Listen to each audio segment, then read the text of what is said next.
গাজীপুরে নার্সিং ও মিডওয়াইফারি অধিদপ্তরকে বিলুপ্ত করে অন্য অধিদপ্তরে অন্তর্ভুক্তিকরণের প্রতিবাদে এবং ৮ দফা দাবি বাস্তবায়নের দাবিতে বিক্ষোভ মিছিল ও সমাবেশ অনুষ্ঠিত হয়েছে।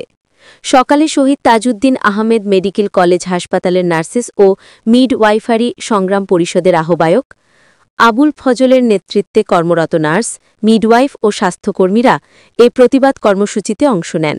মিছিল এবং বিক্ষোভ সমাবেশ করেছি। আমাদের ৮ দফা দাবি নিয়ে আমরা এই বিক্ষোভ মিছিল এবং বিক্ষোভ সমাবেশ করছি।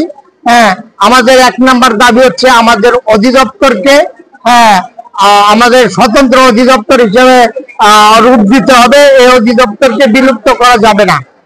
বিক্ষোভকারীরা হাসপাতাল প্রাঙ্গণ থেকে মিছিল শুরু করে আশেপাশের গুরুত্বপূর্ণ সড়ক প্রদক্ষিণ করেন। পরে গাজীপুর প্রেস ক্লাবের সামনে হয়ে সদর হাসপাতালের মেন ফটকের সামনে এসে সমবেত হন। সেখানে তারা এক সংক্ষিপ্ত সমাবেশ করেন।